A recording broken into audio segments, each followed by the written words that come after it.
colleagues, good morning or good evening, depending on where you are joining us from. We hope that you and your families are well. On behalf of the PULSAR team, we are happy to welcome you again to our PULSAR webinar, Accounting Education in the Public Sector, International Experiences and PAO Engagement. In order to achieve the objectives of today's Smart Interactive Talk, we have prepared a full agenda, including renowned experts that will join us in discussing this topic today. I would like to remind you that the webinar materials, including the presentations and the recording in all PULSAR languages, will be available shortly in our CFRR website. Please also feel free to post your questions during each of the sessions in the Q&A tab of Zoom or directly in our chat in your language of preference. Without further ado, I would like to pass the floor to Daniel Boyce, Practice Manager in the Governance team for East Europe and Central Asia, who will share with us his opening remarks. Dan, the floor is yours. Thank you, Jose. Good afternoon or good morning to everyone. On behalf of the WorldBank and the PULSAR FinCop and the PULSAR EduCop, which are the two PULSAR communities of practice, it's my pleasure to welcome you to this, which is our 17th PULSAR virtual workshop, which are also known as the Smart Interactive Talks.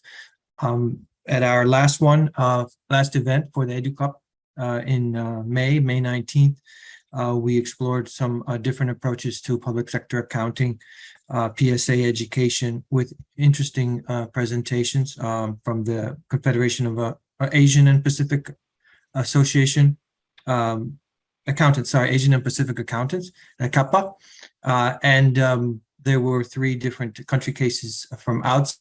The ECHO presented the Philippines, South Africa, and Vietnam, and they were all presenting their models for PSA education.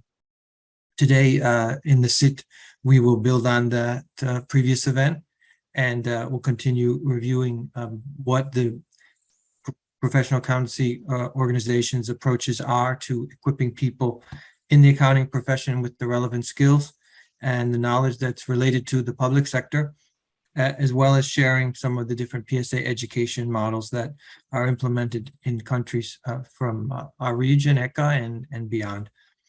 So just quickly going through the agenda, the first session will be led jointly by IFAC and the Federation of Accountants, Auditors, and Financial Workers of Bosnia and Herzegovina, and that will give all of you as participants an opportunity to learn what approaches to development of PSA education have been introduced globally, and then how they are applied locally in one country.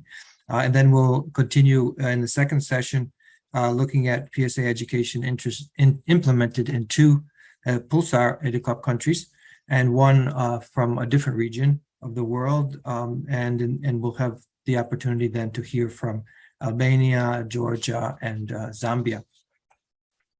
So overall, the key objectives of today's event are first to learn from our program partners' activities, see what's being implemented locally and regionally to encourage the PAO engagement in public sector accounting education, and then to review PSA education models implemented in different countries and regions, while also hearing about the global events from IFAC.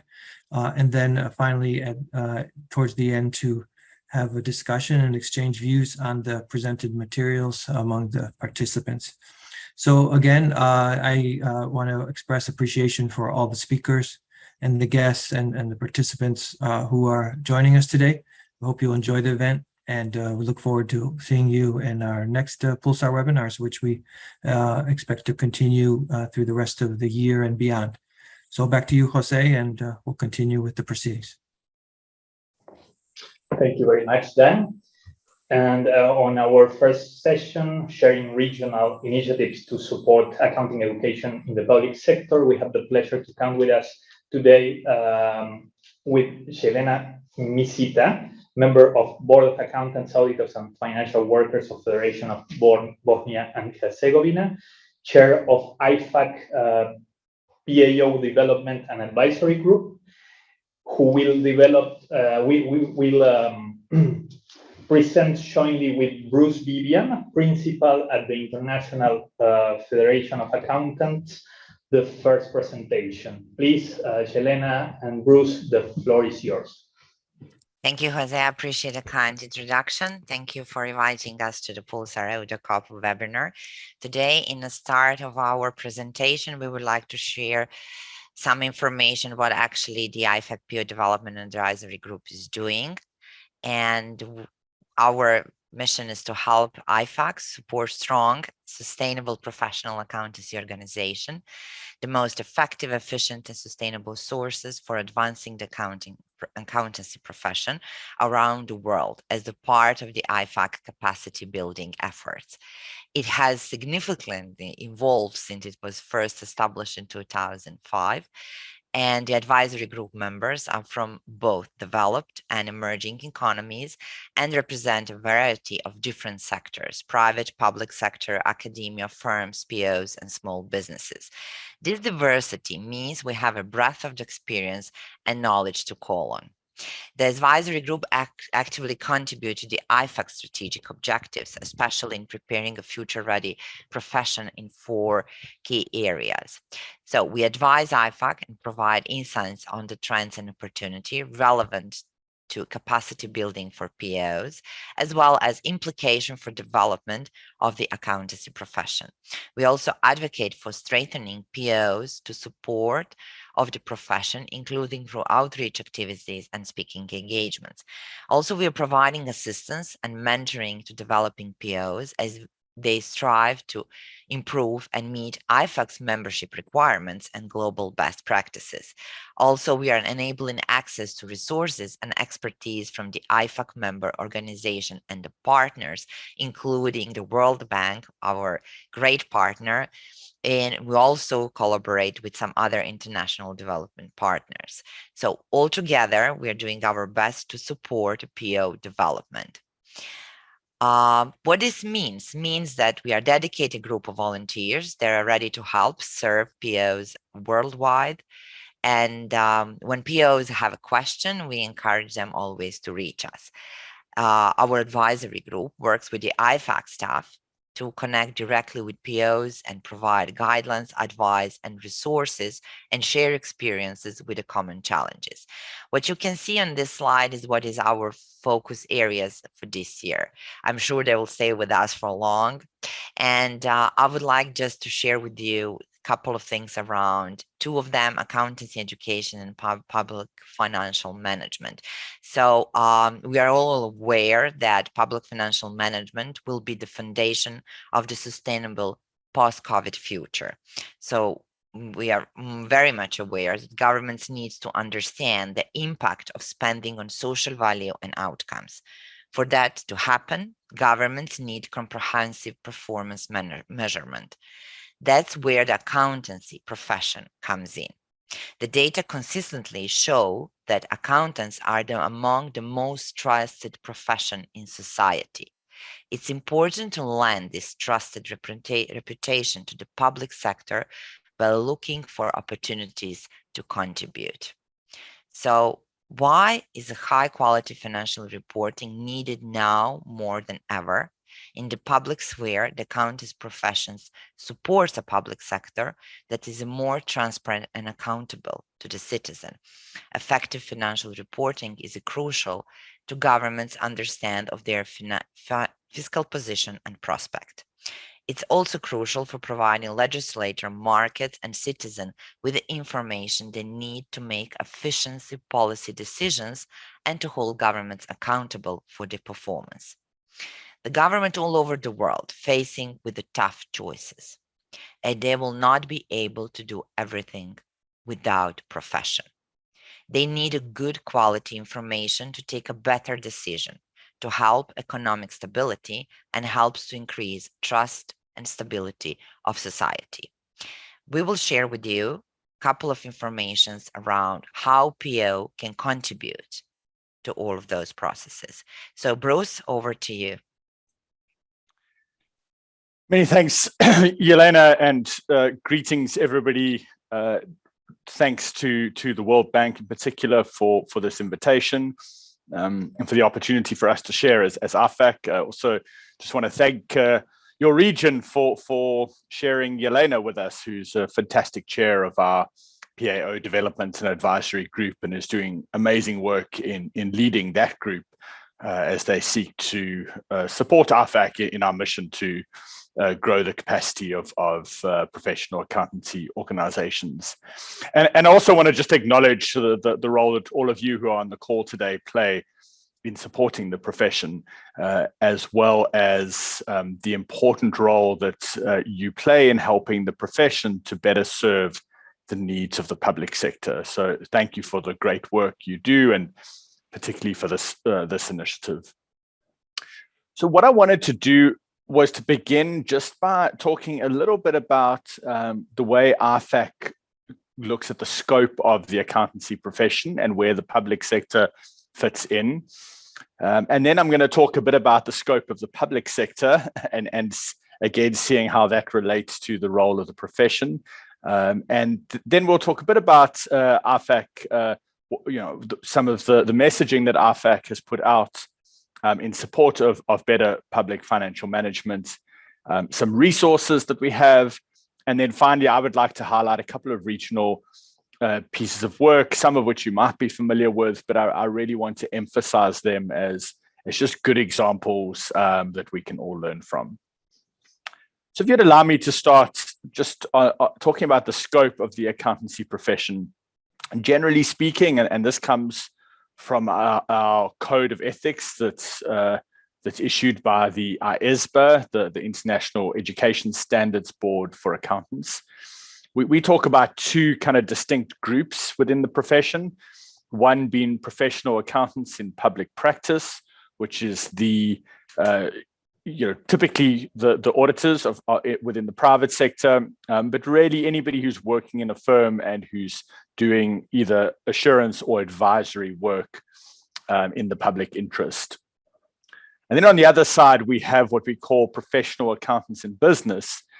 And this includes many, many different roles. I haven't listed all of them on the screen, but certainly the finance functions within ministries, departments, and agencies across government. Those are roles that, as I'm sure you would all agree, are well suited to the skill set and the ethical foundation of professional accountants. And so when we think about professional accountants in business, although the word is business, sounds very private sector based, but we actually view that as including those who serve in financial management and prepare financial reporting preparation roles within government. In my previous role, I worked in the InterSci community, so I'd be remiss if I didn't mention that, of course, we also see public sector auditors as being roles that can be well served by professional accountants. Perhaps it's a little bit tricky to fit that into this diagram, but certainly they play a role that is very similar to our professional accountants in public practice. So moving on to this slide, and this is something that I stole from, I believe, a World Bank course that I did some time back. No, apologies, an IMF course. But just a diagram that just reminds us of the scope of the public sector. And this would probably be familiar to many of you, but I highlight this because at AFAC, we see the importance of the profession playing a role throughout the public sector. And so as we're thinking about education, we want to think about the breadth and depth of the public sector, whether that be your central government level or regional government, or all the way to local government, public corporations, whether those be state-owned enterprises or just smaller public entities that serve a service delivery mandate. And all of these have a need for professional accountants to be within their system to assist in ensuring high quality public financial management. we also think about the fact that there are significant sector opportunities. So a professional accountant can, carve out a career for themselves that focuses maybe in one particular sector where they specialize over time through their experience. And so I'll talk a little bit later about some of the work we're doing with the health sector, but education, infrastructure, local government are all areas where the context is so complex that the professional accountant needs to ensure that they have an adequate knowledge and ability to operate within that context. Also, just important to highlight here that, in healthcare, we're talking about every hospital across the country, every hospital, every clinic. In education, we're talking about every school. And while there might not be a professional accountant dedicated to each school, for example, we would want a professional accountant to be involved in some form in supporting that. Perhaps that's an accounting technician, which I'll talk about a little bit later. But we see a role for the profession across, all these sectors and all the way down into the individual entities that actually deliver services to the public. I just want to talk briefly about this slide, which again, super familiar to most of you. Perhaps you would use slightly different words, but the PFM cycle for me is very interesting because we often see accountants getting involved predominantly in the accounting and reporting side, maybe in external audit. But I would suggest that there's a role for accountants throughout this cycle. And even where this, I know in government, often these things are done by different groups of people, but there is a need for accountants to be active in the policy space, obviously in budget preparation, budget execution. Accounting and reporting goes without saying, audit as well. And even in the legislative oversight, where we see professional accountants who have run for public office and who end up sitting on public accounts committees, the quality of the work of those committees just gets elevated because of the depth of understanding and the competency set that professional accountant brings and is able to then use in the context of public office and to hold the executive to account. So at this point, what I would like to do is to just talk a little bit about some of the advocacy work that RFAC has done in the public financial management space. Near the middle of last year, we issued a point of view. RFAC has a series of point of views that we issue that kind of give our clear policy position on certain important matters. You can access those all on our website. But we issued one about the public sector, calling for greater transparency and accountability in the public sector. And interestingly, if you look at the second bullet point there, one key theme is about the key role of the accountancy profession in the public sector. And that is advocacy for government, to get them to employ more professional accountants, but it's also advocacy to our members, the professional accountancy organizations, to take seriously the need to ensure that their members are equipped with the right competencies to be able to serve in the public sector, and convincing some to even encourage their membership or to open up their membership to those who serve in these roles. As we know, many of RFAC members are still very audit focused in the private sector, and so it takes some convincing.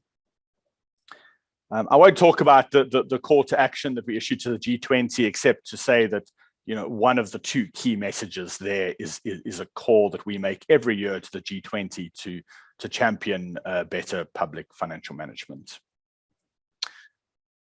So at this point, I would like to turn to just some resources that RFAC has available. I'm hoping that many of you are already aware of these, so perhaps this is just a reminder today.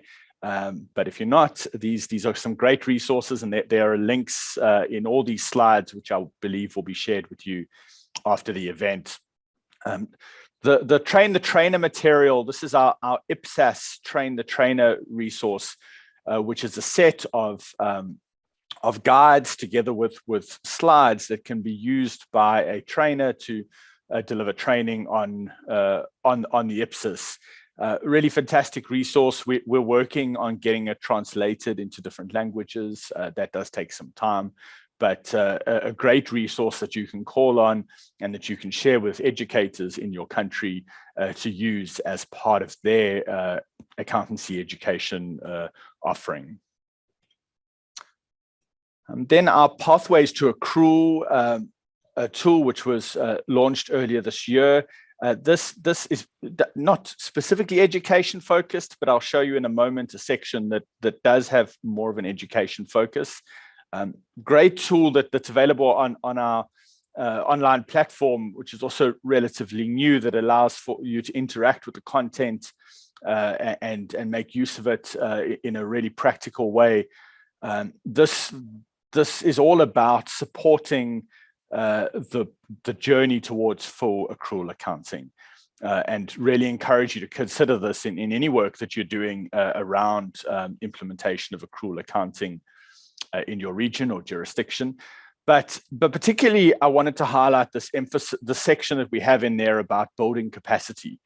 And so when we think about professionalization in the public sector, it is a bit more than just delivering an education program. And so this the Pathways to Accrual tool does have the section that will help you to unpack some of the needs that you should deal with in order to ensure that an effective capacity building initiative is driven in support of the implementation of accrual accounting. We certainly can't implement accrual accounting without also thinking about how we're going to build the capacity for that implementation. And so even if in your country you are already on the journey for accrual accounting, this would be a useful checklist for you to just go through and check that, if there's any gaps that perhaps need to be addressed. Then I wanted to refer to two documents that are available in our education e-tool, which the links that's on this slide will take you to. So many of you will be aware that there used to be a standard setting board called the International Accountancy Education Standards Board. That was closed down, I believe, at the end of 2018. But important to note that there was a number of important documents that they published right near the end of their time in existence. RFAC continues to support accountancy education through our new model for this, and we support the international education standards. But the Education Standards Board issued two public sector documents that are, I believe, particularly useful, especially when you're trying to figure out what your curriculum should look like in order to meet the needs of the public sector. And so the two links are there, and really what they do is they take the international education standards and say, how do you adapt particularly the learning outcomes that are described in the international education standards? How do you adapt them for a public sector context? Sometimes it just is a case of changing wording. Instead of referring to IFRS, you might refer to IPSAS. But there are also other areas where in the public sector, we need a professional accountant to have certain additional competencies. And so that is then described in this guidance. So really, just want to highlight that and encourage you to make use of this really rich resource that we offer. Now I want to talk quickly about two regions. One you heard from in your previous meeting, COPA. So I will just briefly highlight some important parts of their work that we at RFAC would say are particularly relevant when we think about public sector. But also want to highlight the African example of the African Professionalization Initiative. I should disclose that I'm a little biased on this one because I was part of the team that established this initiative, and I believe I had an opportunity many years back to present to this group about the work of the API, as we call it. But the API model is really about collaboration. It brought together the accounting profession with accountants general or the ministries of finance, with the supreme audit institutions, as well as more recently the academic community. And they've worked together to do two main things. One is to develop generic learning content that can be integrated into the qualifications offered by professional accountancy organizations. So the goal was to create online content that is easily can easily be delivered at the local level.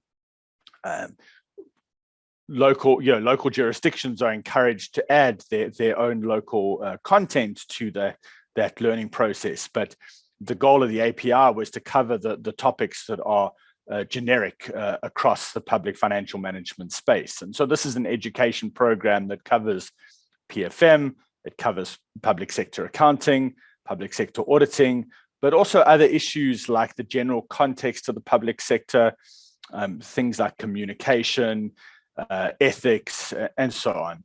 And so just really want to recognize this is a great initiative that is moving really fast at this point. They are currently in the process of taking these resources to a large number of countries in Africa. The two aspects of what the API does, the one was the generic content, but the other was a capacity building approach. And this is one of the key messages I hope to leave with you today, and it'll come up on my next slide as well. And that is that it's when we think about professionalization in the public sector, it's not just about developing great learning resources and delivering those, but it's also the broader capacity building approach. So the API has their own capacity building approach that talks about the stakeholders they would engage, talks about who takes the lead in the professionalization program in a country, and many other aspects, issues of compensation, etc., that have to be dealt with. So I really just want to encourage you, if you're interested, to look into the API a little bit more. Again, the link is there. The link I've given you takes you to a downloads page, and the downloads page has a number of really great resources, which I hope you would find helpful in your own journey. And then CARPA. So we spoke about CARPA was mentioned earlier. I understand they presented at your last event, so I don't want to go through too much that they would have already told you about. But there's three pieces of guidance that I felt was really important to emphasize in the context of today's presentation. CARPA recently issued a paper on related to their PAO maturity model.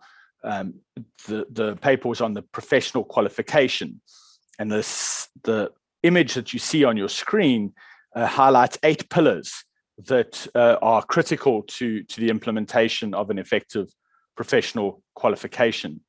And what you'll notice there is that syllabus and examination and learning materials is only a part of what needs to be in place. There's also many of these other issues, for example, about marketing and management, that are really critical to the delivery of an effective professional qualification. Why is this important? It comes back to what I said under the API. It's not just about the learning materials, but also the way you go about capacity building. And for a PAO, there's a lot of infrastructure that needs to be in place to support an effective professional qualification, whether it's private sector, public sector, or all sectors. Then CARPA has another piece of guidance, which I'm certain they shared with you, about extending activities into the public sector. But there was one part I want to call out for today there, and that's a section that talks about mechanisms for incorporating public sector into the existing qualification frameworks of PAOs. And then finally, and this is another kind of core message I want to leave. CARPA has some great messaging on accounting technicians. Accounting technicians being those individuals who aren't at the full professional accountant level, in the sense of somebody who meets all the requirements of the international education standards, but are highly skilled individuals who are able to deliver bookkeeping and financial management services within organizations. And we would see that the accounting technicians, and CARPA says the same thing, as really critical role players in the ecosystem that will support better public financial management. And so we've seen some great examples in some countries where technicians have played a bigger role in improving the quality of financial management in the public sector. And so I really want to recognize that. If you remember my first slide that I shared, and I showed you the different parts of the scope of the profession, accounting technicians, in fact, let me quickly go back to that so I can emphasize this point. Accounting technicians are part of the profession. It's not something that is separate or a less important role play in the profession. Accounting technicians fall under the same code of ethics that all professional accountants are subject to, and we view them as a critical component of the ecosystem for the private sector, but also for the public sector. So there is one. Before I hand back to Yelena, I realized somehow one of my slides went missing, and I'm not sure why that is, but I'll just, that's probably my fault, but I'll just speak to what would have been on that slide. And that's to make you aware of RFAC's work with Gavi, the Vaccine Alliance, and the Global Fund, as well as most recently USAID, who've joined this collaboration. You may have read some things about it. I'll make sure that in the final slides that are distributed, that you get the slide that has the information about this work. But RFAC is partnering with these three donor organizations to work to specifically improve health outcomes, in the public sector and in countries. And so this is all about trying to ensure that the vast amounts of money which are poured into tackling diseases around the world and trying to improve healthcare to those, particularly in developing contexts, that money is effectively managed and used for the intended purpose to maximize the impact of the funds that are allocated to such work. And so we're really excited to be working with those organizations. And there are a couple of pilot projects that are kicking off very soon in Africa, in 2 African countries, but we're hoping it's going to roll out wider across the globe. And this is all about saying the profession has a critical role in supporting the health sector in particular as one of the most fundamental service delivery sectors in government. And so we're excited to see what's going to come out of that. There's some good collaboration happening between this initiative and the African Professionalization Initiative to use that as a mechanism to channel more professional accountants into the health sector in developing countries. So those are a bit about what I wanted to share. I'm going to hand back now to Yelena, who's going to share with you a bit about the experience from Bosnia. Thank you, Bruce. Thank you very much. And I just would like to share with you some lessons learned from our perspective. And I think those lessons are quite common in both regions involved in PULSAR program. So we proudly would like to say that we are full service professional accountancy organization. We have 21% of our members actually is working in the public sector. But those members, what I'm mentioning right now, this is the people who are professionally qualified. So professionally qualified are mostly the head of departments of the senior managers. The most people who are working in the teams, supporting them, they don't have a professional qualification. So after a while, we understand that we should provide additional support to them. So we understand at one point of view, and I know in all countries in the region is the same, there is the huge reforms related to the public financial management. So in one term, it's created a public interest obligation, but also provided opportunity for the national accountancy profession to contribute to transparency and accountability in public sector. So, but what is very important, how we can do that through strengthening the capacity of public sector. This is exactly where our role is crucial. So let's always think about that, how better we can support people who are working in the public sector and how we can provide all needed support for them. As Bruce said, the support, yes, we develop different learning paths for them.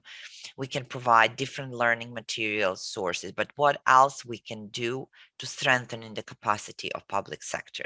And we are very much aware it's our responsibility, but it's also our opportunity.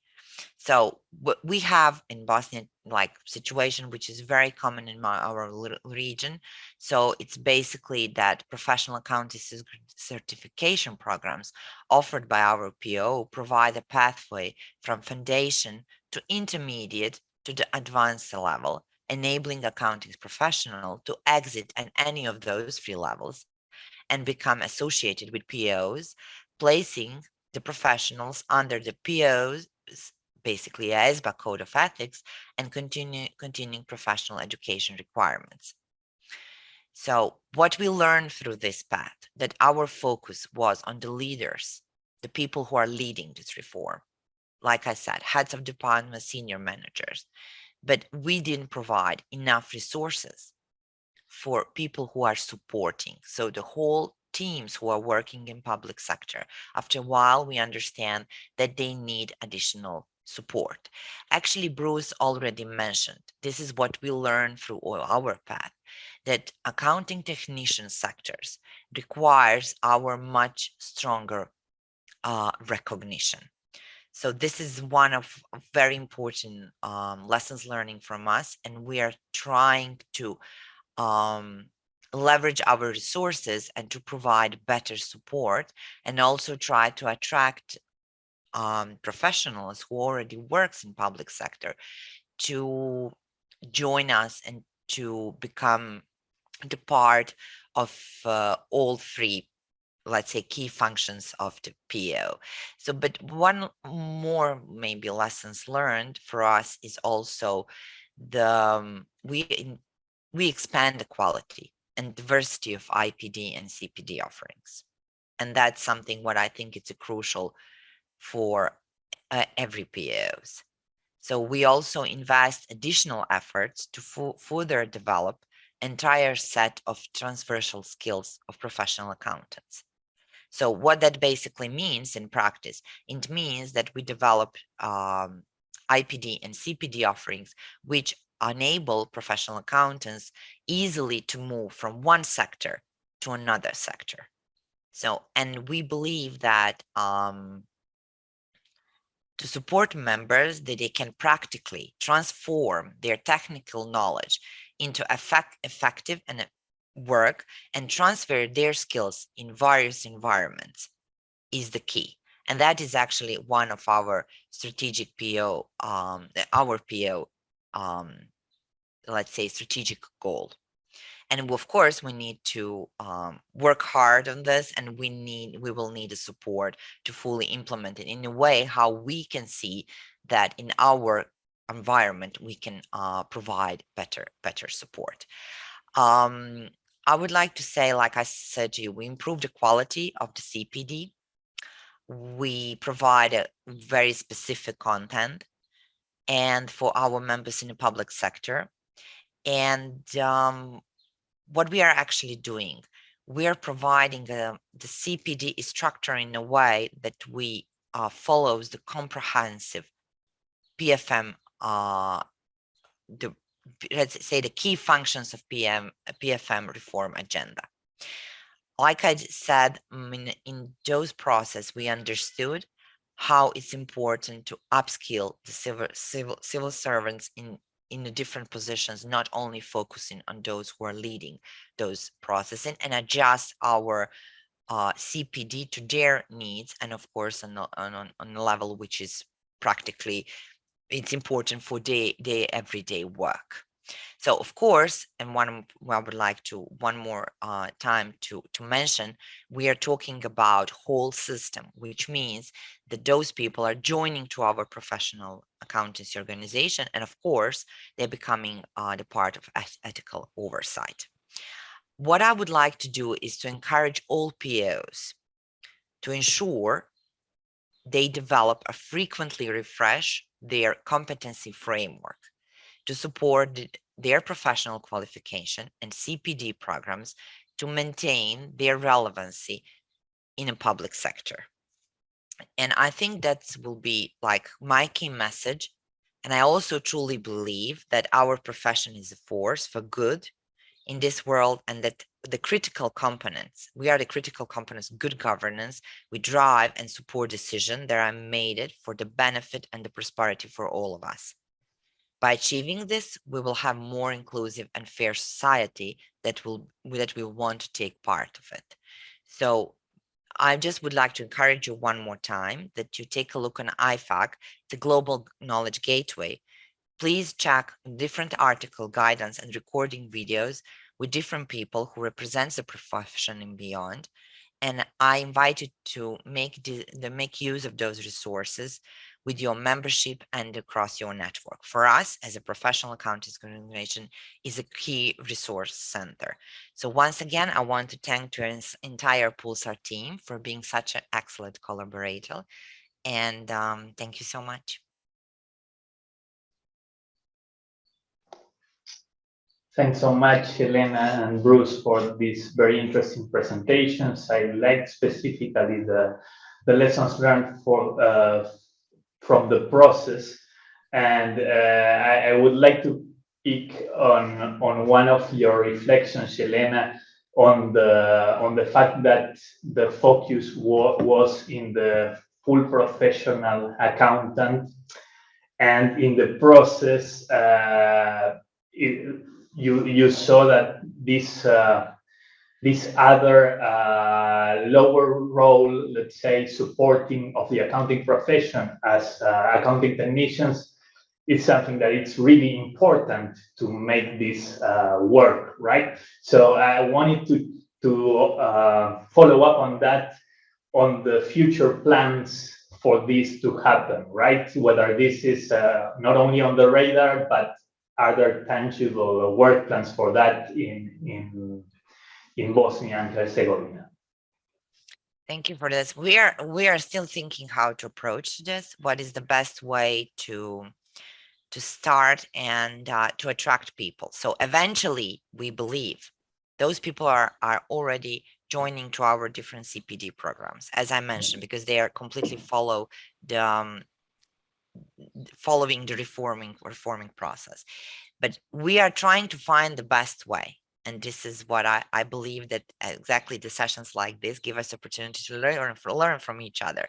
What is the best approach? How to attract these people to eventually join to join to our training program, and to actually have a possibility to pass the exams and become certified accounting technicians. I think that there was the reforms was so many of them, and they're happening in the same time. And I think there was a lot of focus on people who are leading this, and the teams who needs actually to implement every part of this reform in some way was not in the focus. It was on the side, and we didn't have systematic approach to this, to be very honest. So we are now looking back and thinking what is needed. So we are considering the approach and how we will try to develop what they really need and how to attract them. So there is a few questions which are very important in this part. Thanks, Elena. Yes, that's part also of the importance of looking at the regional knowledge and looking at the, let's say, world knowledge on this aspect, but then to tailor-made to apply local solutions, because there are different situations country to country. Thank you very much. That's very, very useful. Natalie, you had a question on IFAC, right? Yeah, and also I think we can invite our participants to ask questions. Yes, because we still have 5 minutes to ask questions to the presenters. And in the meantime, I just David has question. Shall we go? Let us give the chance to ask questions, and I will. Please, David, go ahead with your question, and then we'll follow up. Sorry for jumping in.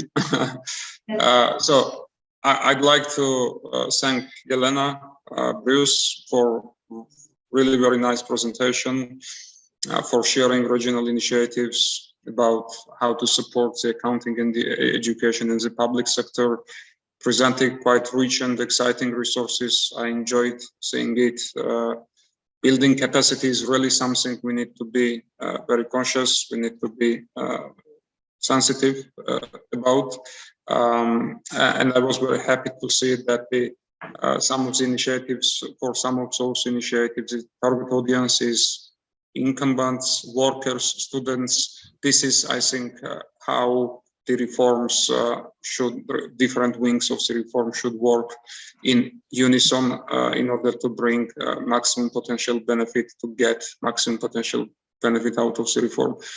So I think we are pretty much on the same page. Also, it was very interesting to see the APIs, so professionalization initiatives, some CAPA guidances, and so on. So I really enjoyed the presentation itself. Just one general question I have, since you have the regional outlook and regional kind of oversight, which country, or maybe it's difficult to single out a special country, which region would you consider to be the most advanced in terms of PSA education, in terms of having continued education systems? So can you give us some idea, some general idea, which region would you consider to be the most advanced in that regard? Thank you, David. And I'm gonna attempt to answer that, but I'm gonna be very diplomatic in the way I answer it. So just to say, but before I do that, I just want to recognize something you said about the three audiences: the incumbents, the professional accountants, and the students. And that's something in the API that is viewed as really important, and that the learning needs of each of those groups is completely different. So, if you just think about public sector accounting, if you're dealing with an incumbent, they need to understand potentially accrual accounting from the bottom up. If they've been doing cash accounting their whole life, we need to start from first principles, teaching double entry accounting, and then working all the way up to fully fledged IPSAS financial statements. That's the approach the API's learning materials take on the matter. But if you're dealing with a professional accountant, what you need to focus on is the unique aspects of public sector accounting, because they already have a very strong grounding, usually in IFRS. And of course, a student ideally would be exposed to both as they're learning, so that as they're learning the first principles and the conceptual basis of accounting, that they already from the very beginning understand that this looks a little different in the public sector versus the private sector, and there are different challenges and realities depending on which sector you work in. In terms of countries that are, sort of the furthest along, certainly in the developed world, the UK, Australia, New Zealand, Canada are great examples of countries where this is very mature in the reporting and in the accountancy education offerings that are available. But there are also some really great examples in other countries. And without naming too many, I would like to single out the example of Zambia that's coming up shortly, and they're going to be presenting the case study. When I was doing work with the API, Zambia was very much an inspirational country in the space that was doing some really phenomenal work in the way they had adapted their qualification to take into account the demand and need from government. Another example from the African region, which is a slightly different perspective, but is Rwanda, who've done a really good work in getting accounting technicians into the public sector. So they made a decision quite early on to, rather than have a situation where you've got like an upside down triangle, if I can call it, where you've got many professional accountants and just a few technicians, they saw that the demand, particularly from government, was to turn that triangle around and have a few, excellent professional accountants, but a much greater cohort of accounting technicians. So those are just two examples. I want to say there are many, many examples around the world of countries that have made some fantastic progress in this area. Thank you very much, Bruce. Thanks so much, Bruce. We will have more time to questions for this session also at the end of the second session. So please, you are welcome to stay. So Natalia will moderate the second session. Please, the floor is yours. Yeah, so I will ask my question later on, and let us switch to the second session. And this is actually what Bruce just mentioned has already been like a small bridge to the second session, because he already mentioned some examples where accounting education was successfully implemented, some examples of countries. And today we will also continue discussing examples of these countries, and we will have three examples today that will come from Georgia, from Albania, and from Zambia. And let us start with Georgia. David, the floor is yours, please. Thank you very much, Natalia. Let me make sure that presentation is visible and we are all set. So you see my screen, right? Yes, in full screen mode now, so it's perfect. Very good. So I have been an active member of the PULSAR community since its inception, and I'm very glad to be back and to see some familiar faces. For those who I met first time, my name is David Kamprelidze. I'm managing cash forecasting and management department at the State Treasury, Ministry of Finance of Georgia. And at the same time, I'm an associate professor at the India State University, where I'm heading financial accounting studies as well. So my presentation today will be kind of a mixture of my personal experience. In particular, on the one hand, I will tell you the story about the progress of the public sector accounting reporting reform in the country. And on the other hand, I will try to discuss in details the important side of the reform, which is the educational part. I mean, without education, no large-scale reform can be successfully implemented, I believe. Therefore, today I will talk about the advantages and other features of the accounting and reporting reform in the country, in the public sector, also the progress of the reform over the last decade or 15 years or so.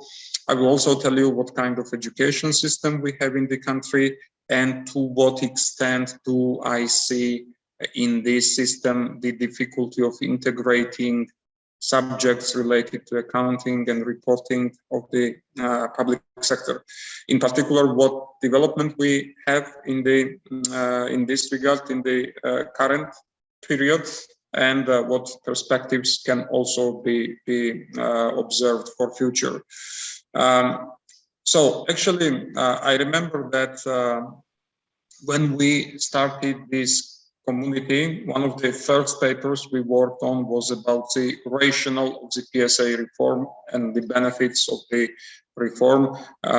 Actually, I think accrual accounting benefits are different from stakeholder to stakeholder. It depends on the perspectives of the user itself.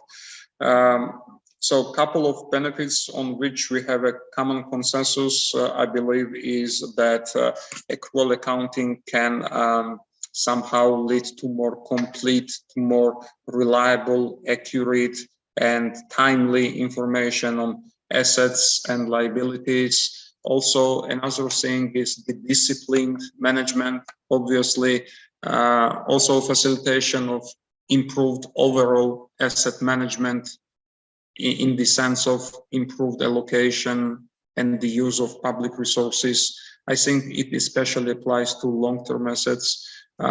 Also the checks and balances, obviously, because well, the sharper risk management is something worth outlining, because, for instance, the risks coming from the long-term things like PPPs, financial instruments, contingent liabilities, or other long-term aspects, or even from climate changes, can be and should be recognized and disclosed with the accrual accounting. So I believe accrual accounting also improves the supervising and oversight abilities as well for conducting more effective and targeted control and targeted audit.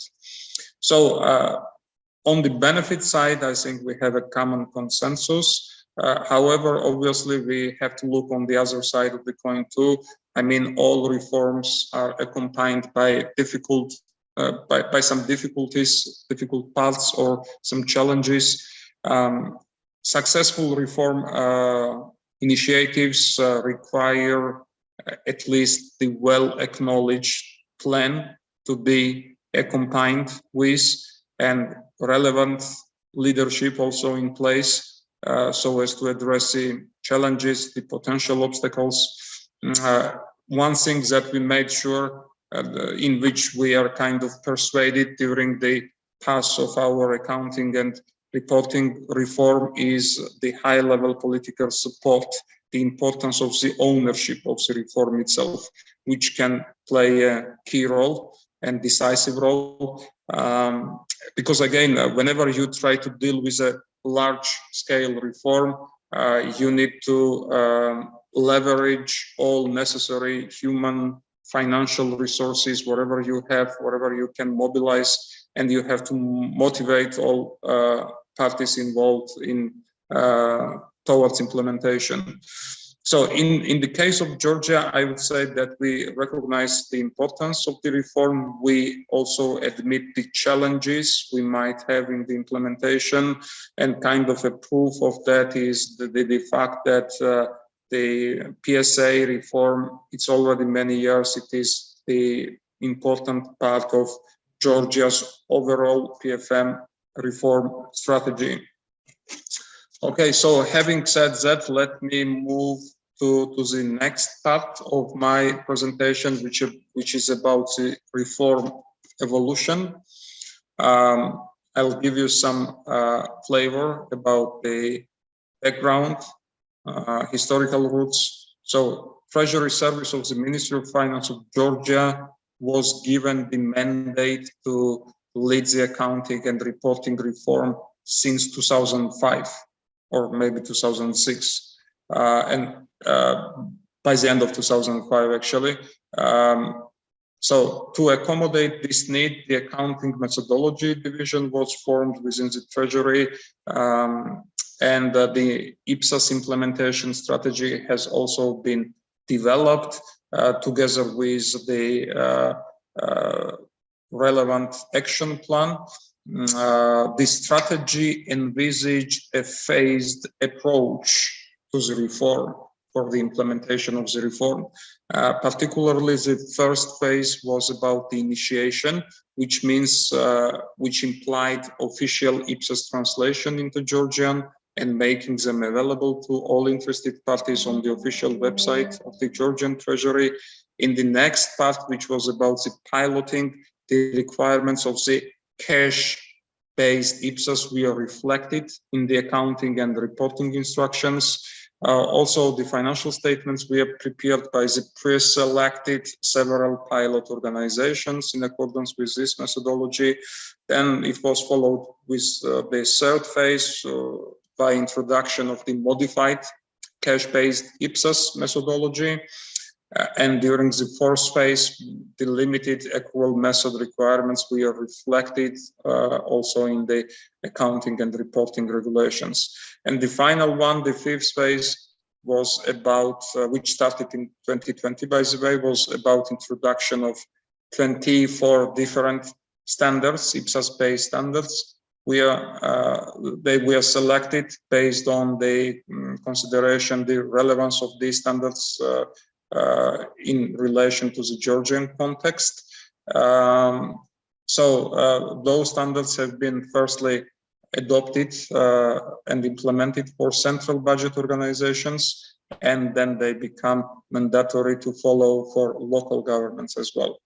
So the goal of the upcoming years is to complete the reform, to get a full-scale kind of a government report, which should include reliable and comparable Ipsos-based accounting information, and also cover not only central budget governments, but also local municipalities, autonomous republics, and also their subordinated institutions. It is expected that after introducing and completing all of the phases of the introduction of the international standards, Treasury will benefit at least from the better decision-making abilities. Because while the primary purpose of the public sector entities is to provide services to the public sector, the financial information itself should be able to provide to decision makers at the MOF, at the Treasury, or any other agency to answer the questions like the ones listed here, whether the unit provided services to the citizens efficiently and effectively, whether there are many, whether resources are currently available for future expenses, and to what extent are they subject to restrictions, or under what conditions may be used, I mean, those resources, whether there are any differences between financial results and the results defined in the program budget, and how important those differences are, and so on. So it is expected that upon completion of the reform itself in the country, an accrual-based comprehensive financial reporting package will provide a clear picture on the above questions, on the above issues listed here, making it easier for the users and budget planners to assess the situation, how well the public sector is functioning, attaining its objectives, and how the future budget should be shaped. So we see and realize these potential benefits, and by the way, there is a growing interest in public sector accounting learning and reporting learning in universities, in the education sector in general, and the prerequisite for that growing interest is exactly the successful implementation of the reform itself. But the primary challenge, well, no reform comes without any challenge. We have quite challenges ahead to successfully continue the reform itself, like challenges identified even by the PIFA reports, some other assessment reports about the consolidation, coverage, audit issues, and so on. Another challenge is the scarcity, resource scarcity. Resource is never enough, especially in terms of the staff resources, first and foremost, and of course the literature. So one of the primary limitations we have is the literature, the detailed handbook in Georgian language that would support the students to learn the subject, and also that would support the public sector specialists with some customized examples for better understanding the IPSA standards and applying them into practice, taking into account, of course, the Georgian public sector specificities. So at the moment, the Georgian education system is not sophisticated enough to prepare enough, to raise enough quality, to prepare students appropriately for the public sector accounting and reporting. And one of the reasons behind that is lack of literature. However, there are some positive signs, and I will be talking about that a bit later on my next slides. Meanwhile, let me introduce you to the education system of the country. So education sector in Georgia can be split into three main sub-sectors, subsystems. So there is a general education, there is vocational education and trainings, VET so-called, and higher tertiary education. So the general education includes 12 years of study and is carried out into three levels, like the primary, lower, and lower secondary and upper secondary. And the higher education in Georgia is carried out in 3 levels, like the bachelor's, master's programs, and the PhD or doctoral program. Education in Georgia is provided by 3 types of institutions, as you see here on the screen. So there are public institutions, which are not part of the, which are non-for-profit, state-funded and state-operated organizations. Also, there are some private for-profit institutions, which are privately operated, profit-seeking businesses. And finally, the minority share is for private, for not-for-profit organizations, which are non-governmental and privately funded institutions. And government is trying to promote all of those 3 different types of the institutions in different ways, like, for example, education is exempt from value-added taxes.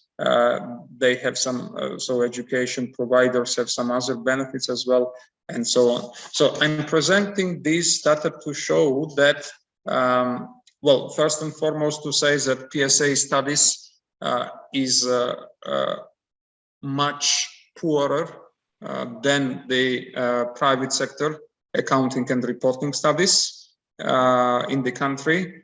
So PSA studies is more fragmented, has less history. It's more fragmented. Only few universities have some few modules on the PFM, which includes to some extent the public sector accounting and reporting as well. But potentially there are up to 170 institutions of higher and vocational education that can be potential base to offer the PSA courses in parallel with the successful development and finalization of the reform. But again, this will need further development of the reform, popularization of the topic, development of the study materials, and other supporting measures to introduce and to have in place. So some of the recent development things. So we are already seeing some positive signs in the education field in various directions, in various forms. For example, last month we created a very good precedent of cooperation between the universities and the professional organization, accounting organization. In particular, we received all the modern literature in the form of ACCA books, in this case, from the professional organization with the financing support of the World Bank. And we are intending to widely introduce those up-to-date materials in the syllabus, in the study plans, in accounting and reporting. But obviously, this refers to accounting and reporting of the private sector, not the public sector. Also, according to my observations, the activities in the private sector are usually followed by the same or almost same activities in the public sector. So private sector in our case is always ahead and public sector lagging behind with 1 step. So accordingly, similar cases of successful collaboration between the institutions, universities, and professional accountancy bodies give us reason to say that there is future, there is some room for further cooperation, some ways for further collaboration with professional organizations in the public sector accountancy as well. Also, we see a new tool of IPSAS in a box that was introduced just recently to us by the World Bank colleagues. I mean, our PSA accountants are getting access to a newly designed tool called IPSAS in a box, which provides extensive study materials and some customized practical examples on the public sector accounting and reporting. So hopefully this tool will be very helpful in the process of reform development itself and supporting accounting education in the public sector of the country. Also, we are trying to build the trust and support within the universities itself, like in the case of Ilya State University, which I represent. We are planning to introduce some PFM courses during upcoming semesters for students, which will include to some extent PSA accounting and reporting topics, obviously. Also, we have some plans to collaborate internationally, and in this regard, with regard of public sector accounting and reporting, to arrange some knowledge sharing activities with other universities. We have some plans to encourage our staff in active participation in staff exchange programs in terms again of public sector accounting and reporting. So we have some good recent developments at the moment, and hoping on those developments to continue successfully. We have some promising areas as well. So like, for example, the regulatory base for public sector accounting and reporting, which we have in the country, is quite comprehensive. It includes numerous separate regulations on the fixed assets, depreciation, inventories, accounting policy, many other aspects. So these can serve as a good starting point for us for developing syllabuses, for developing study plans, and this will be one of the tools we're gonna use in the upcoming PFM course that we are designing at the Ilya State University for our students for the next semesters. Again, so developing study plans seem visible given that well-established regulatory base, and hopefully we will have relevant teaching materials also in place sometime in feasible future. Some universities have already started teaching PSA, public sector accounting, as a part of broader subjects like the PFM courses. I think we need more structured approach towards the reform, towards the organization of the PSA education system itself, by better collaboration between universities, Ministry of Finance Academy, which is mainly one of the main parts in the PSA education delivery. Also collaboration with the professional accountancy organizations. We still need to come up with a better kind of arrangement of those institutions to be involved in the process in the best possible way. Like, for example, in private sector, the certification of accountants and auditors are already well and strictly regulated. There is a separate regulatory agency coordinating its measures with the professional organization, and together they manage the process. But in the public sector, there is still a big gap at the moment. There is no certification for the PSA accountants at the moment, even though we plan it. Auditors are certified, but no continuous education is implemented. And on the other hand, the accounting profession constantly evolves. So the changes are introduced in the standards. So without continuous education, we cannot achieve the real result. This is something that we acknowledged and that we learned. So overall, I think it's a matter of time for us. I see the process to start from the education system itself.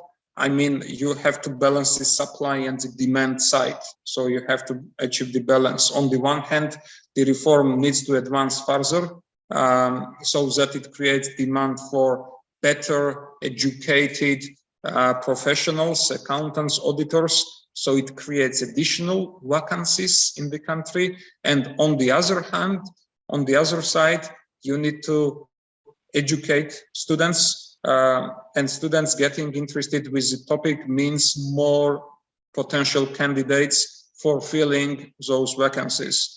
As for this, you need to have proper literature, correct people, on the correct places and correct people teaching the students.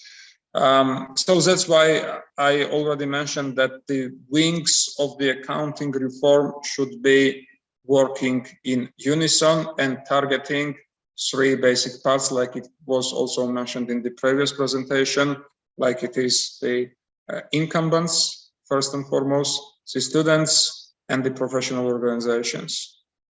Okay, that's it from my side, colleagues. Thank you. I'd better stop here and let the floor back to our moderator. Thank you. Thank you very much, David, for this very interesting and comprehensive presentation. In case our participants have questions, they will have a chance to ask them in person after we hear two next presentations, and or alternatively, please post your questions in the Q&A section. And we are moving forward. And our next presenter is Irissa Rakhani, Head of Accounting Methodology Unit from the Ministry of Finance and Economy of Albania. Irissa, the floor is yours. Everybody. Good afternoon. Thank you very much for this opportunity. That I'm very grateful that I can share with all the panelists and participants the reform, what Albania is developing regarding the public sector accounting. I'll focus on the reform in general, and then I'll try to give some specific activities that we have undertaken regarding the education and regarding the all the measures the Ministry of Finance in collaboration with universities and other institutions as is providing for in our country. As we have mentioned, the government of Albania currently is committed to have a gradual implementation of the modern system of public sector accounting based in international standards, so in IPSAS.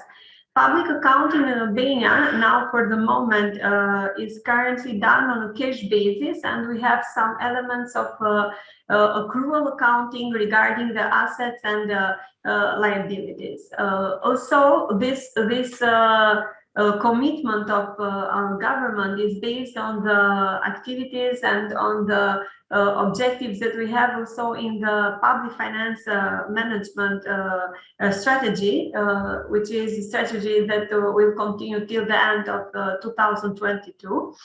And we have there a lot of activities that are related with the transitioning of public sector accounting from cash to accrual.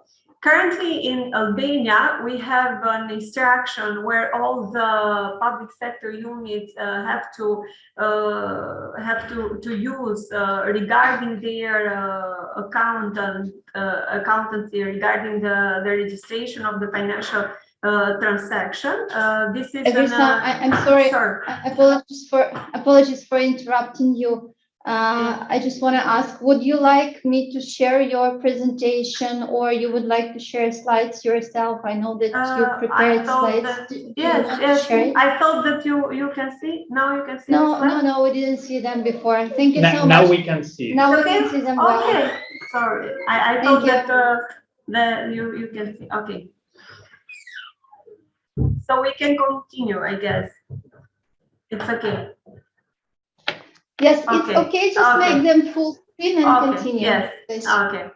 So as I said, we have this public sector, this instruction number 8 that we based all our registrations and all the accounting registration regarding the financial transaction. And this is an instruction that presents all the norms, all the procedures, all the principles, rules for keeping the chronological accounting and finalizing with the preparation and presentation of the financial statements. So this instruction has all the format and all the template of the financial statement. I am head of the sector, as you can see in the agenda of the public of the sector that is responsible for the methodology in public sector accounting, and also we can provide some legal and sub-legal acts regarding the private sector accounting. So we have a dedicated structure that is responsible for all the for providing all the methodology and all the regulatory framework regarding the public sector accounting and private sector accounting. In this regard, there is a project that is supported by the World Bank, which supported us for many years to implement this report since 2018, and we have made, first of all, we've made a gap analysis. So just to compare our framework, our regulatory framework in public sector with the international standards, so with IPSAS, and we have some conclusion regarding the lack of precise determination of the number of controlled public sector units in our country. So we don't have a specific or a concrete number of the composition of public sector units in our country.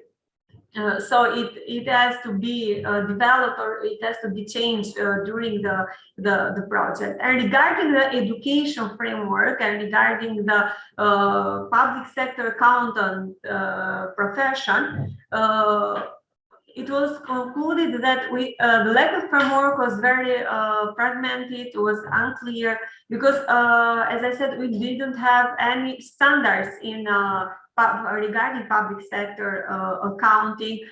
We do not have a code of ethics for public sector accountants. Public sector accountants do not have any obligation to attend, for example, a course or a certification program to take this title, this professional title, and to work in public sector unit. So for the moment, we do not have a professional title of public sector accountants as we have in private sector. In this regard, as I said, we are developing a project, which of course it will last for many years, and it has two main objectives. The first one is the development of public sector accounting and financial reporting in compliance with the IPSAS, with International Public Sector Accounting Standards. So the first component is related with the introduction of the regulatory framework based on IPSAS. For the moment, we are translating all the standards, and then we will use, as I will explain later, we'll use some of the standards and not all part of each standards, but only all those standards and only those parts that are in line and that are in line with our framework in our country. And for the moment, we have, of course, with the support of the consultants of the World Bank, we have provided and we have prepared some instruction regarding the financial instruments, regarding the intangible assets, inventory, consolidation. So we have divided them in 10 fields, main fields for main elements of financial statements, and all this regulatory, all this instruction then will be followed by all the accountants in the public sector units. And the second component is the development of professional capacities and skills in the field of accounting for Ministry of Finance and for public sector accounting. So human resources for us was very important since the beginning of this reform, and it was one of the main pillars that we took into consideration when we started and implementing this reform. the benefits that we think that are very important for us in Albania for IPSAS implementation is related with first of all, for greater transparency and accountability, and we link this for all the donors, citizens, investors, because for us, maintaining trust in government is very important for maintaining democracy. So it's very important for us to have transparent data for all the users, for all the individuals or other persons that want to know regarding the financial transaction or information of the government. The second one is the complete information to aid better decision making. So everyone wants to know to have a correct information, to have better decision making, to have a more effective use of public funds, and to deliver improved outcomes for citizens. One main issue that we have in our country is regarding the asset management. So for the moment we are developing and we're discussing to introduce a methodology regarding the asset management, but we do not have a specific methodology regarding the inventory and regarding the evaluation of asset management. So it's one of the phases that we'll undertake later on with the project. And we have very important the fact that we can provide a full register of all the assets of stocks in public sector units. So in the treasury system, there are some institutions that they they have access to asset module, but for many reasons they cannot provide all the relevant and all the important information. The Treasury and the Ministry of Finance cannot have a full and a complete asset register to provide for the public. Based on all the issues and all the problems that we identified during the gap analysis, so we concluded that in Albania we'll follow this partial adoption of IPSAS that is related with the fact that as I said, there were a lot of inconsistencies between the Albanian public sector regulatory framework and IPSAS. So, but not all IPSAS are important for our contents, and not all the part of each IPSAS is in line with our content. So we will choose those parts, as I said before, of IPSAS, and we'll have them in those instructions that I mentioned. And the second reason was related with the approach that that we have here in Albania regarding the profession of the accountants, because IPSAS are standards that they then will allow accountants to have their own judgment for different account transaction cases related with the recognition, evaluation, with the registration on the financial statement. So, but accountants here in Albania, they need to have a centralized approach. That means that we need here to have an institution or a body that they can provide the regulatory framework. So they need to have them specified in some documents, all the rules, all the procedures that they have to follow during the registration of the financial instructions. So this is the approach that we are following in our country. So we have partial adoption of IPSAS. We are not just translating IPSAS and just they have to be used by the institution, but we have selected and we have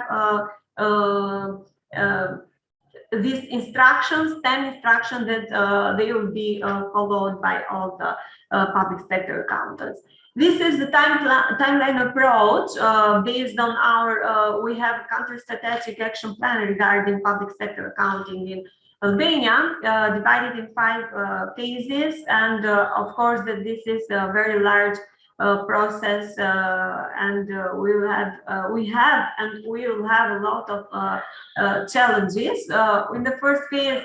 And what we are doing actually is that we are establishing the infrastructure. So regarding the regulatory framework, as I said, we are translating IPSAS. And the important thing is the capacity development that is in this phase. Regarding the capacity development, as I said before, when we started the reform, of course, that capacity building was one of the main pillars that we considered, because we, as I said, we didn't have any code of ethics, we didn't have standards regarding public sector accounting, we didn't have criteria or other requirements for public sector accountants that they should fulfill before they work in a public sector unit. So we didn't have anything, and in this regard, with the support of the World Bank, so we have provided a strategy regarding the capacity development of the accountants. So all the financial or accountants, they are working in public sector units. First of all, we have done training evaluation. We have evaluating trainings, and we have developed a training strategy. A training strategy that includes the strategy regarding the CPD program that have to be followed by these accountants, and we'll provide this CPD. And the second one is regarding the criteria or the trainings that they should fulfill before they work in the public sector accounting. And the second one was the training of the public sector accountants to develop their core knowledge, and then integrate public sector accounting topics into universities program, and also supporting the PAOs, the professional organization, professional accounting organizations to have their to provide their training program. Specifically, we have in the 2 years after we have passed a lot of difficulties because of the pandemic situation, we have achieved almost all the objectives regarding the capacity building activities of the project for these two years. First of all, as I said, we have done, of course, with the support of the World Bank, consultant of the World Bank, we have provided the documents regarding the competency framework. This is the initial activity that we have undertaken. So we provide the competency framework for capacity developing public sector accounting. It contains the competencies, core competency and level of proficiency, learning objectives, competencies based on the range of selected characteristics, and they are dividing between some groups of individuals regarding budget holders, external auditors, public sector accounting, internal auditors. So we divided for each of these group what were the needs regarding the public sector accounting. And after this, we have undertaken a training of trainers program on IPSAS. So we selected about 28 participants that are officials from Ministry of Finance and Economy. So we have from our structure, that is the structure that is responsible for the accounting methodology, and we also had participants from Treasury. We had participants from budget structure here in the Ministry of Finance, and also from other interested parties, from Supreme Audit Institution, from academia, from professional accounting organizations. And it was a full program. It lasted about 8 months. Firstly, we have done it online because of the situation and other criteria for the flights, but then we have done it on site, on field here in Tirana. And in December, we had an exam from CIPA. CIPA was the company that supported us in this journey, and a pool of experts and local trainers are selected from this group of 28 participants based on the assessed technical and teaching competency and their interest. Then these local trainers then will serve as trainers for other accountants and financiers in the public sector. And after we finished the Train of Trainers program of public sector financial reporting, then we took another activity. It's the pilot for the first time of the training for finance and accounting staff in central and central government institutions, in all institutions in Albania. So till now, as I said, these local trainers from the first program with consultants from the WorldBank, we have provided trainings for 100 accountants from 20 different institutions in Albania, and the program was more merged regarding, also compared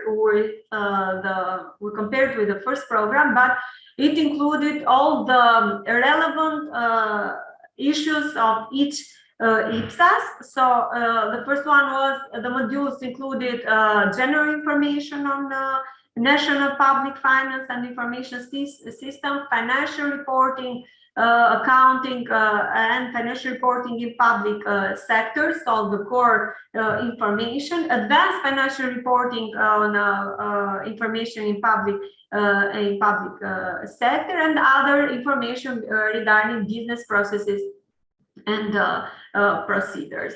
So these are two main activities and very important for us regarding the capacity building activities. What we have planned for the second part of the year 2022, and we hope that we'll realize it, that we have planned to have massive training. So these local trainers of the first group that I mentioned, they will be divided in different districts in Albania, and we are planning to train about more than 500 accountants in public sector units in different districts in Albania till the end of 2022. Another important activity regarding the capacity building is the development of a CPD program. So,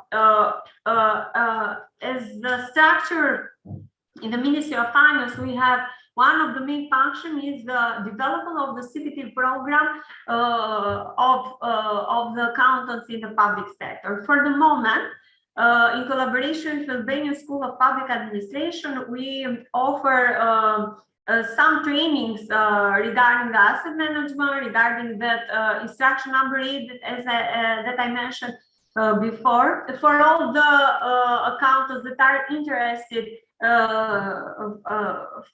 to be trained and to have to refresh their knowledge. But with CIPA, we are working to create the required capacity within our structure, within CHU structure, to maintain a sustainable, continuing professional development mechanism to supplement the established core competency for public sector accountants with updated standards and accounting, with updated accounting topics. So we are working with CIPA for the moment for two main components: to develop a CPT program, policy and program for accounting and finance management staff across central and local government. And the second one is to design the needs assessment methodology and tools to maintain this CPT program updated. So as a structure in the Ministry of Finance and Economy, we'll develop a CPT program, and then we'll provide tools and instruments to maintain this program updated from 1 year to another. And another important activity that a measure that we have undertaken is the development of an educational framework for development of public sector accounting professionals.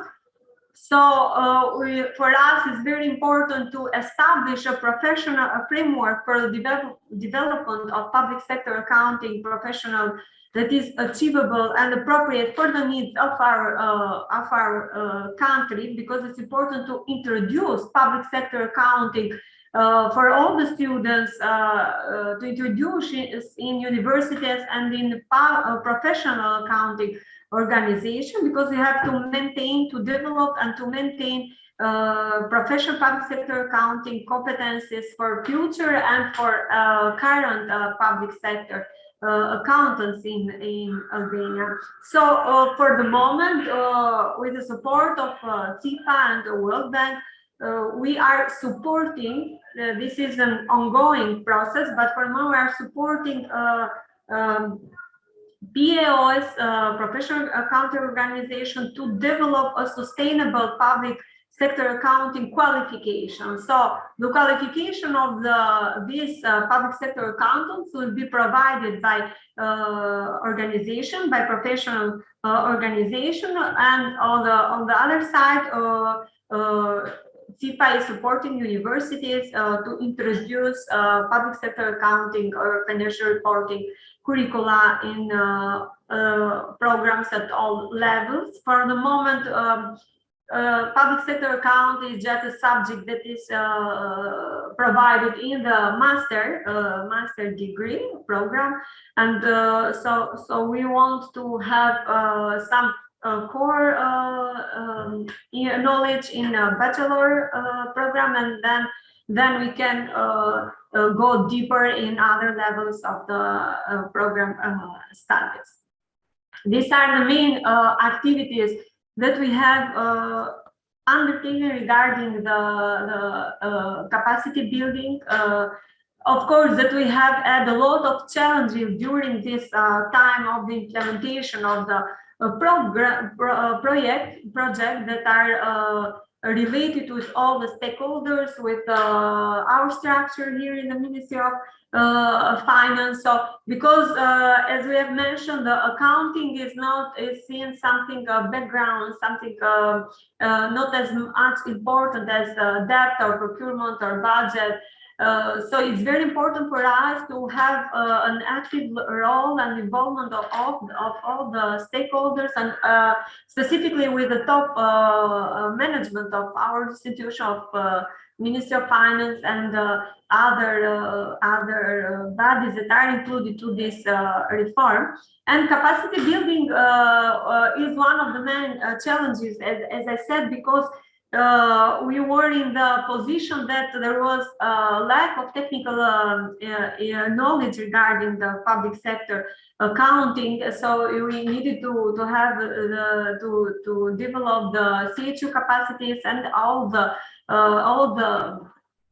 accountants in public sector. And regarding the capacity, of course, we have taken, as I said, many activities, as I mentioned before, but concretely, besides the training that we provided with CIPA, we have had some other collaboration with ACCA regarding the certificate of IPSAS, IFRS, public finance, financial management, So were some courses that were attended by specific by important persons, individuals that are important for this project. And all of this reform. Sorry. Irissa, I apologize. We are a little bit out of time. Can we ask you just to finalize in a minute or two? Okay. Yes. Because we have one more presenter. Thank you so much. I'm done. Just to have a clear vision of the other reforms that were related with this reform, as I said, for with this asset management, with the arrears, payroll, AFMIs, and all this reform are has the main purpose is the presentation, the consolidation of a set of financial statements in public sector, so all can have the information, concrete, better information, better decision making for all the issues that are related to the public sector in our country. We have a lot of stakeholders, and as I said before, universities and professional accounting organizations are have an important role in this program, in this project, because they are the potential resources in development of IPSAS knowledge, in providing curricula, in providing trainings in this field. Thank you very much. If you have any question regarding the presentation or everything. Thank you very much, Irissa. I don't think that we will have time for questions right now, because we have one more speaker, and let me pass the floor to Patricia Hantumba, Director of Membership and Corporate Services, Zambia Institute of Chartered Accountants. Patricia, you still have your 15 minutes. I think that we will go a little bit beyond our time, and then we will have Q&A sessions rather in a written format, and we will exchange answers with the audience later on. Patricia, the floor is yours, please.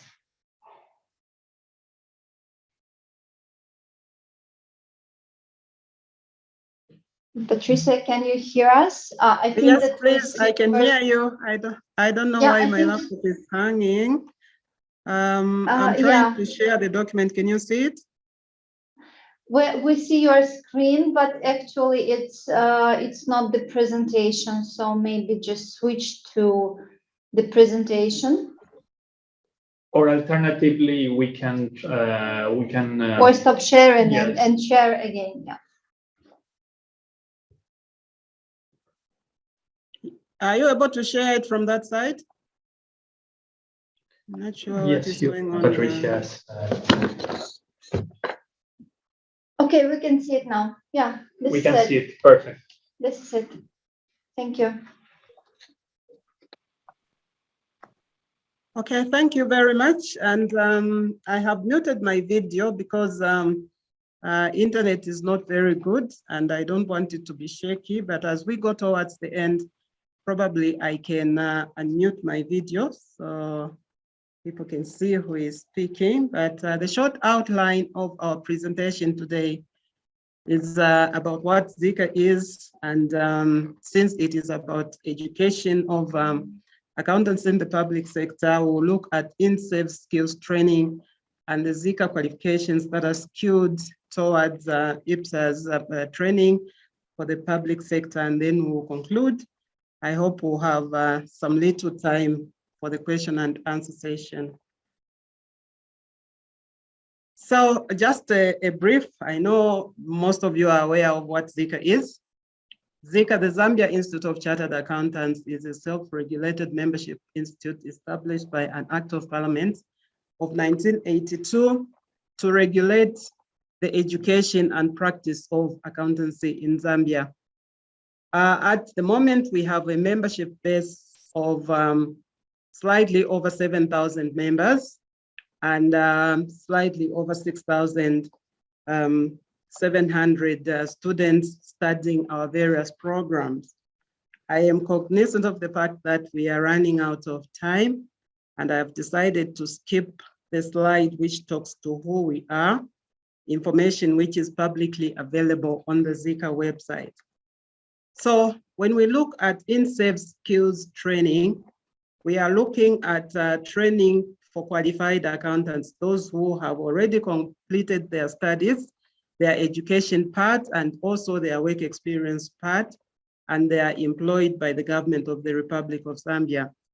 Now, as one speaker alluded to earlier, you will realize that the training that is required for in-service accountants and those who are still studying for qualifications is quite different. And therefore, we decided to divide the presentation into the two main areas of that type of training. So when you look at in-safe skills training, there is a further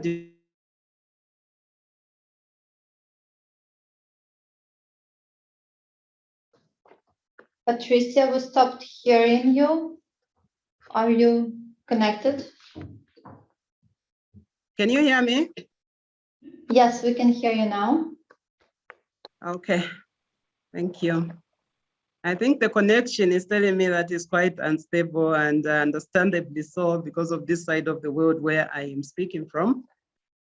But when you look at in-safe skills training for the central government, we work closely with the Office of the Accountant General to the extent that we are part of the technical support to the government of the Republic of Zambia in IPSA's implementation.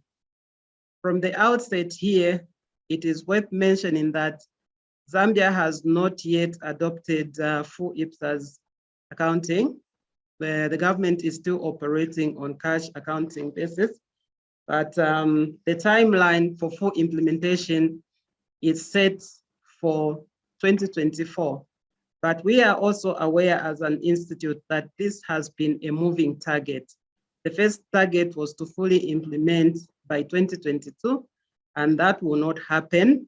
As the meetings have shown, the target has now been moved to 2024. So we sit on that technical support team to ensure that government is able to move to full IPSAS by 2024. Now, in trying to bring accountants in central government up to speed, the public sector accountants up to speed, we have annual workshops which are targeted at the training of public sector accountants. What happens here is we have a council, a committee of the board, which derives areas, problematic areas from the technical group that they face as they try to derive the finalization of the adoption of IPSAS. And those are the topics that we bring together the public sector accountants in central government. And we have trainers and from within the country. And we have been privileged to be able to tap from those governments that have implemented IPSAS in full. For example, we have worked closely with the NBAA of Tanzania, and the CEO of that organization on 2 or 3 occasions has managed to speak at this training workshop just to showcase what Tanzania has done so far and what we can learn from them. Further, we offer training support to trainers in the provinces. Now, you are aware that government is a very huge employer of public sector accountants. And it is not possible that you can get each and every accountant who requires this training in one place. So what we have done is we have divided this training into segments of provinces. And in Zambia, we have 10 provinces. So what we do is we try to group them maybe into 3 or 4 and get the heads of finance functions in those provinces to come to a central place and be trained. And it is hoped that through that, they can go back to their provinces and be able to upskill the rest of the members who may not have been able to attend these functions. This event, the annual workshop, and also the provincial workshops usually bring together in excess of 400 public sector accountants. Now, this workshop has been running from about 2018, and it is set to continue until the Institute is sure that the skills have been imparted properly and these members in the public sector are able to work. Secondly, we have local government support. I must indicate that accountants who are in central government are employed under the Accountant General's office. But those who work for local government, they have another supervisory board that employs them and manages their needs in terms of training and so on. And therefore, it is prudent that because their reporting is different, they must be separated in that manner. So this particular local government training, it includes even people who are not accountants. For example, the civic leaders in terms of town clerks, council secretaries. Now that includes heads of finance, because the setup in Zambia, you realize that the head of a local authority is a town clerk, and most of them are not even qualified accountants. But then you have qualified accountants who have to report to them. So it is prudent that the supervisors understand exactly what their juniors or subordinates are doing in a place of work. So we have a conference on corporate governance, but also it branches into upskilling the heads of finance functions with IPSAS in this case. Then we also teach them on the Public Finance Management Act, which governs the operations of the payments and receipts systems in the government. Then we also talk to them about the internal controls and any other latest development. This particular workshop also brings together over 400 workers in the local government. Further, we have monthly accountants forum discussions. Now, in these discussions, they are not only limited to upskilling the public sector.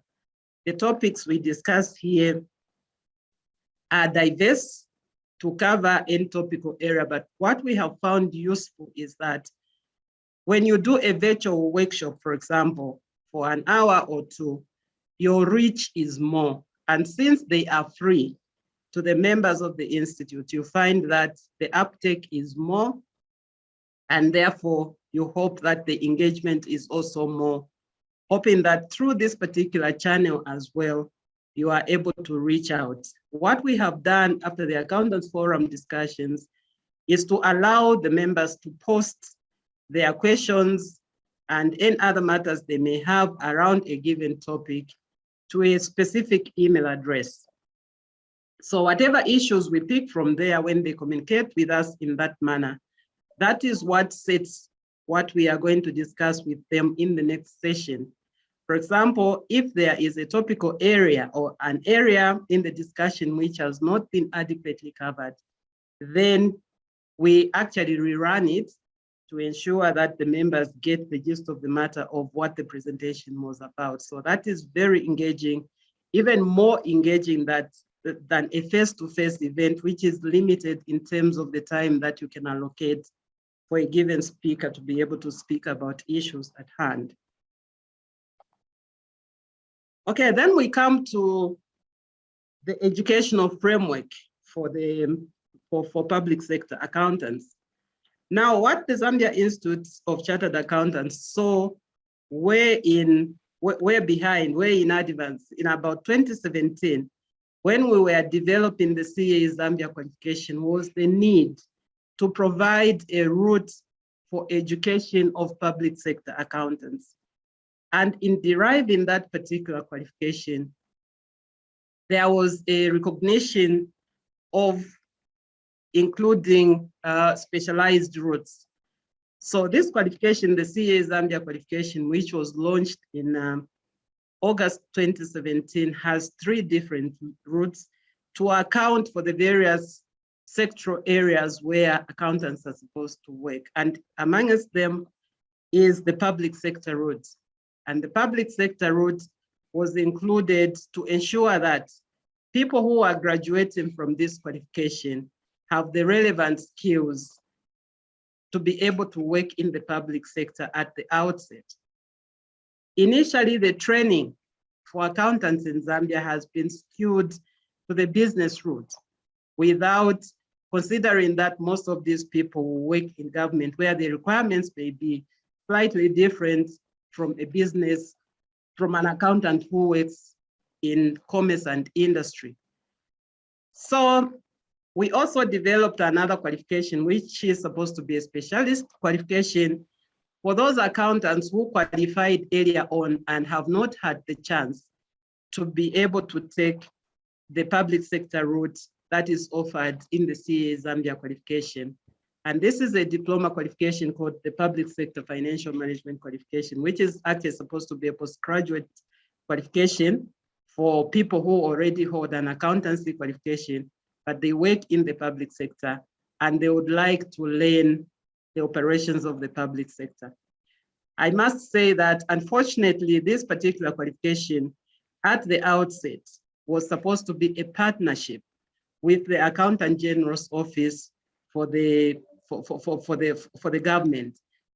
However, along the way, we saw the change of government, and then the trajectory changed because we couldn't get a sign-off to compel accountants who work in the public sector to take this course as an add-on in order to ease the issue of frequency training that is required to upskill them to the requirements of IPSAS accounting.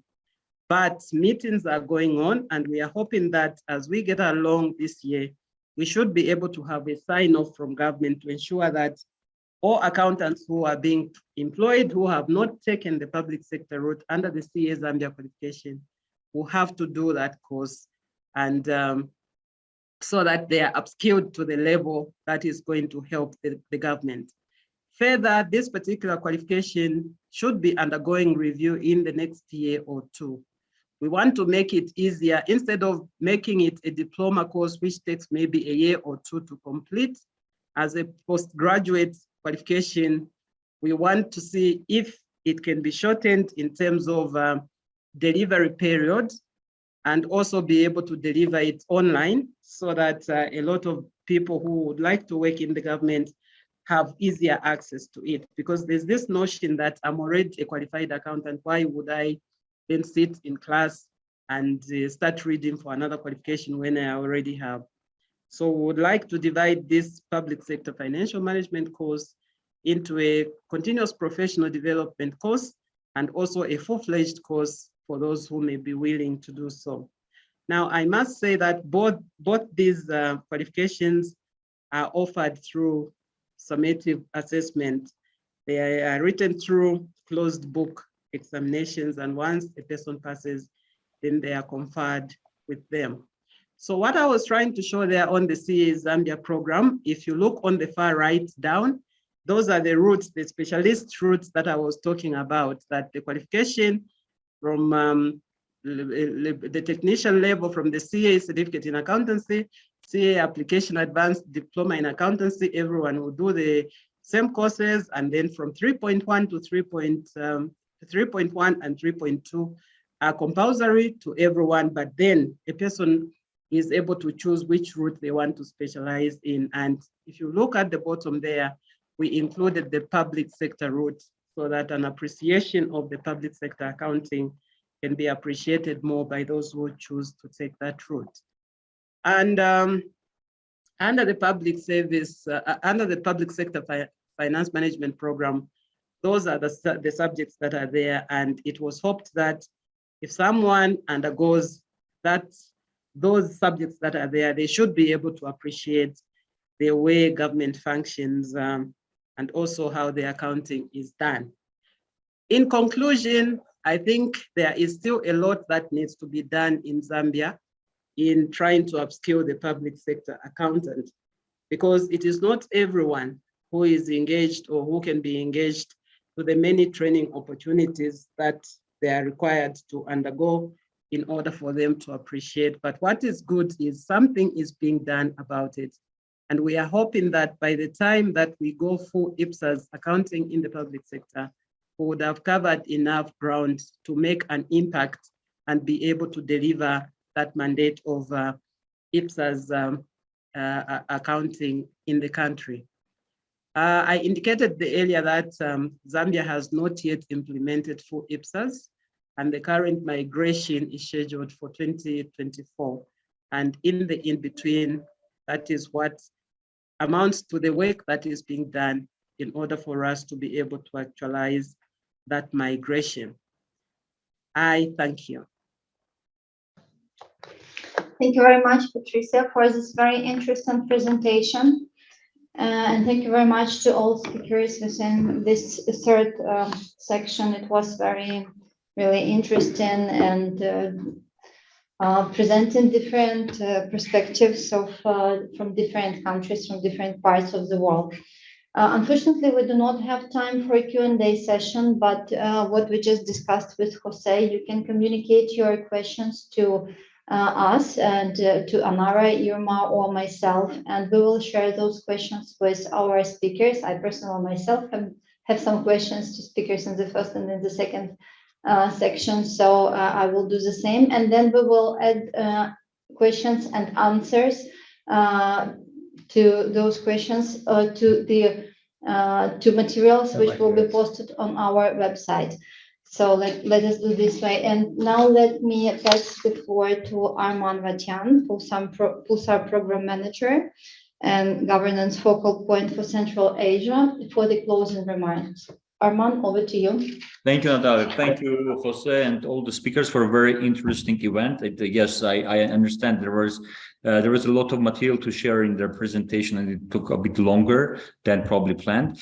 So it was a very interesting event to learn about accounting education in the public sector, very important topic, and international experience and PAOs engagement, which is very critical.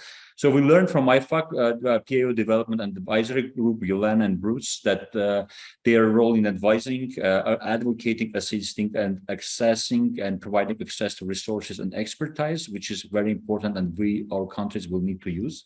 It was good that focus areas for this year are going beyond and include accountancy, education, and finally public financial management.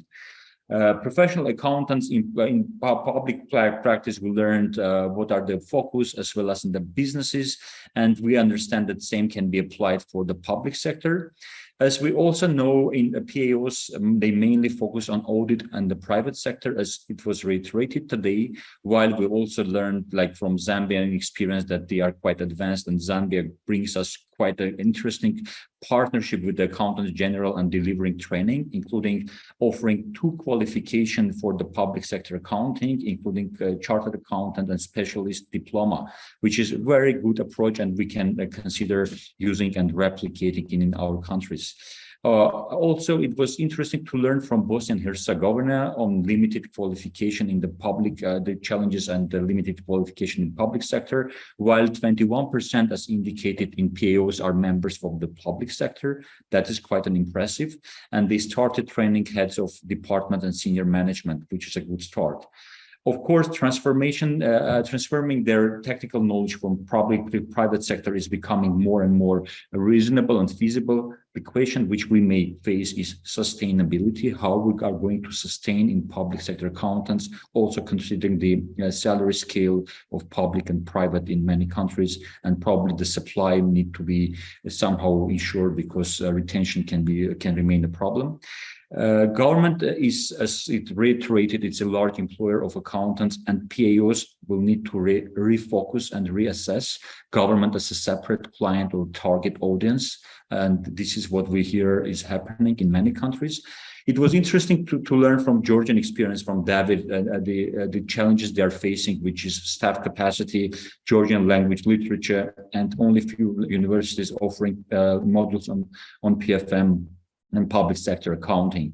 Yes, that is quite frequent, and we can see in many countries this is the case, where we focus on the private sector, and while we need to also focus on students, PAOs, and public sector as well.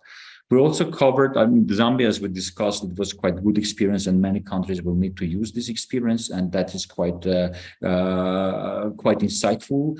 On Albania, it was also interesting to learn on the expertise challenge, lack of technical info, similar to Georgian experience, and that is what Irissa said, that CAEJUC staffing capacity remains central harmonization unit building remains a key challenge, a top priority.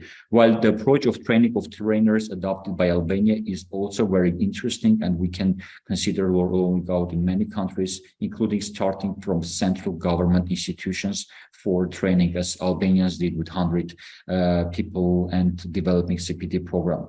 As a final point is lessons learned is that public sector needs additional support and much stronger recognition by the PAOs and by the universities for professional qualification, accountancy training, and technicians qualification, as well as for CPD. And this is a major topic, and we expect collaboration with PAOs in future. Thank you very much for this very interesting event. Jose, back to you, and Natalia. Thanks so much, Arman. With this, we end the Smart Interactive Talk. Thank you very much again. It was very interesting, and we hope to hear from you if you have any Q&A, so we can consolidate the questions, communicate with the panelists, and give you all the answers. Thank you very much. Have a great day. Bye. Thank you.